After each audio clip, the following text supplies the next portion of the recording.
तो कैसे हैं आप सब। मैं ब्रह्मोस जगदीश बड़े आप सभी को दिल से जय श्री राम कहता हूँ। दोस्तों, इस बार महाकुंभ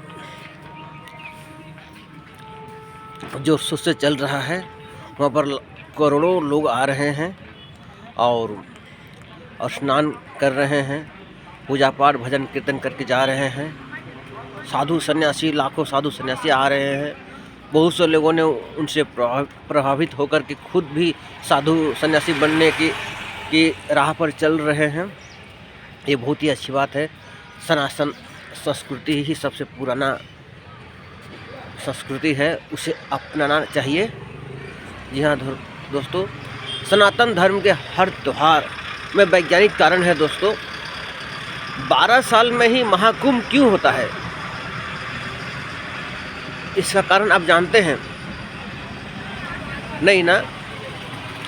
तो एक कारण ये है दोस्तों कि 12 साल में ही हमारे बृहस्पति ग्रह सूर्य का एक चक्र लगाता है।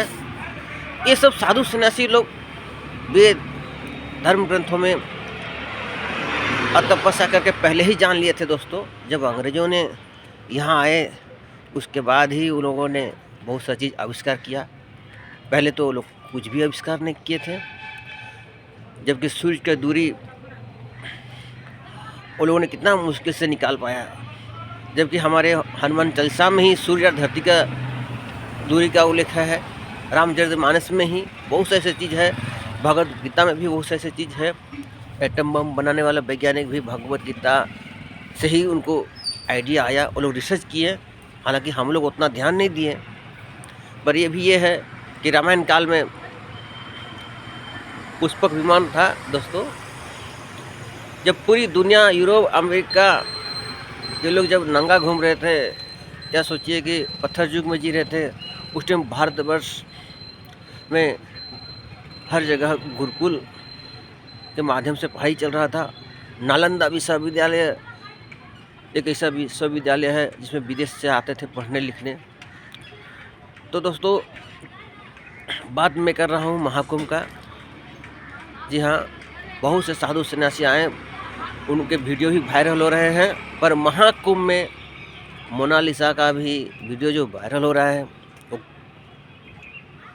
काबिल तारीफ़ है। एक साधारण सा मुस्कुराती हुई लड़की माला बेचने आई थी और उसकी मुस्कुराहट इतनी अच्छी थी कि लोगों ने उनको रातों रात सुपरस्टार बना दिया। अब खुद मोनालिसा ने परेशान हो गए, कहाँ छिपे। जो भी आदमी जा रहा है अब महाकुंभ में, वो मोनालिसा को ही खोज रहा है कि कहाँ है मोनालिसा जी।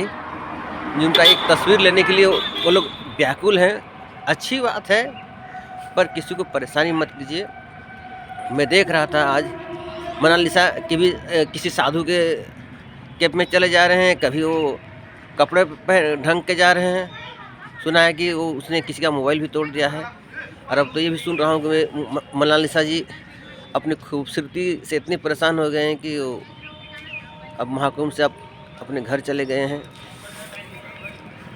दोस्तों, एक बात तो इधर मैं राजनीति के बारे में भी कहना चाहता हूँ।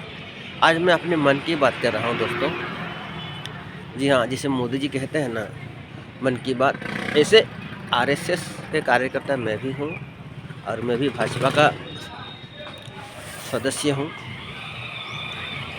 पर अभी पूर्ण रूप से मैं राजनीति में नहीं आया हूँ, पर आऊँगा ज़रूर। तो अभी से फील्ड बनाना चाहिए ना मुझे, तब ना आप लोग सोचेंगे हाँ भाई जगदीश में है थोड़ा बहुत, तो बड़ाई जी में है थोड़ा बहुत। तो दोस्तों, जैसे कि आप सब जानते हैं, आखिरकार 47वें राष्ट्रपति बन गए हैं मिस्टर डोनाल्ड ट्रंप अमेरिका के। और उन्होंने पहले ही भाषण में कई ऐसे घोषणा किया है जो पूरी दुनिया के लिए टेंशन भी है। भारत ब्रिक्स को भी उन्होंने धमकी दिया है एक प्रकार का कि आप नए यदि कोई मुद्रा निकालेंगे डॉलर के विकल्प में, तो हालांकि अभी और अप्रवासियों को जो उन्होंने अभी निकालने की बात कर रहे हैं, रद्द कर रहे हैं, वो भी एक चिंता का विषय है। पर भारत सरकार ने कहा है यदि यदि हमारे अप्रवासी हैं, इंडियन हैं, तो हमें दे दीजिए, हम ले आएंगे। 18,000 अप्रवासी जो इंडियन वहाँ पर अवैध रूप से रह रहे हैं, भारत सरकार ने उसे लाने के लिए प्रयास कर रहे हैं। मोदी सरकार, जी हाँ दोस्तों, बहुत ही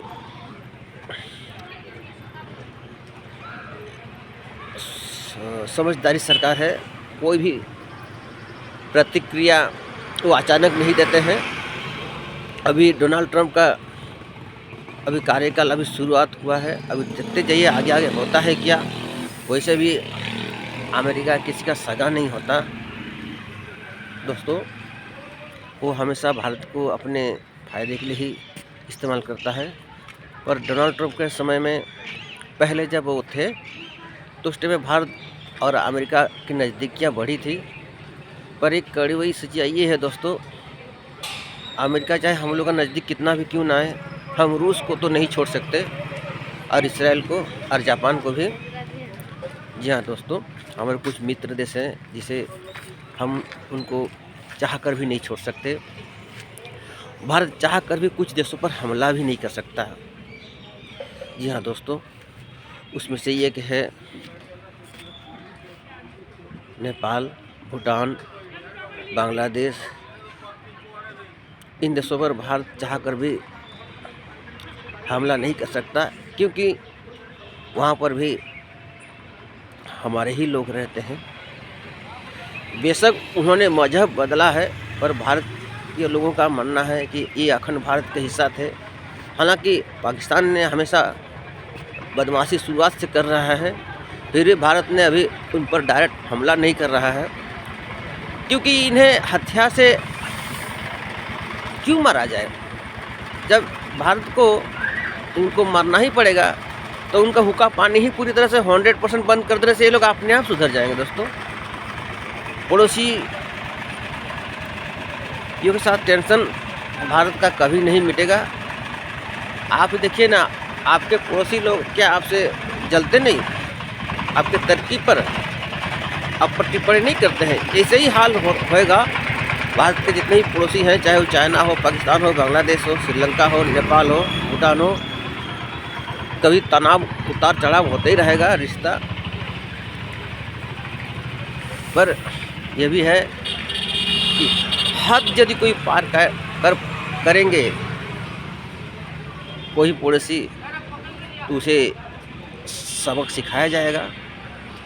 जी हाँ दोस्तों, मैं भारत सरकार से निवेदन करना चाहूँगा कि अंतर महादेशीय मिसाइल पर भी ध्यान दिया जाए, और विशेषकर एटम बम की संख्या को 4 अंक किया जाए। हमारे पास बम्बर भी नहीं है। मैं बहुत बार कहता हूं कि बम्बर भी खरीदे। ड्रोन पर भी बहुत ध्यान दिया जाए। सुसाइड ड्रोन, जो चाइना ने 10 लाख जो सुसाइड ड्रोन का जो ऑर्डर दिया है, भारत को भी सावधानी रहना चाहिए। वो 10 लाख सुसाइड ड्रोन किस पर हमला करेगा? तो भारत भी स्वदेशी 10-20 लाख सुसाइड ड्रोन तैयार रखे, क्योंकि चीन का कोई भरोसा नहीं है। अक्सर चाइना पर वो अभी हाल ही में कुछ नया कुछ करने जा रहा है, जो विवादित एरिया है, जो हमारा है, हम हिंदुस्तानियों का है। उसी तरह पाकिस्तान ऑक्युपाई कश्मीर भी भारत का है। तो उस पर भी भारत सरकार से निवेदन है कि आपके पास हथियार नहीं रहेगा, परमाणु पनडुब्बियाँ कम रहेगी, मिसाइलें कम रहेगा, तो कैसे? क्योंकि ये तो साफ है कि चीन और पाकिस्तान के साथ जब हमारा जंग होगा, आज नहीं तो कल, तो वो सालों साल चलेगा। यदि एटम बम इस्तेमाल ना हुआ तो ऐसे में भारत को लाखों की मिसाइल की ज़रूरत है, लाखों की संख्या में ड्रोन की ज़रूरत है, जेट फाइटर की संख्या की भी ज़रूरत है। मैं तो ये कहूँगा कि 5 साल सड़क पुल पुलिया बनाना बंद कर दे। सिर्फ जय जवान और जय किसान, जान कि किसानों पर ध्यान दे और सेनाओं पर। जी हाँ दोस्तों, खूब हथियार खरीदें पहले।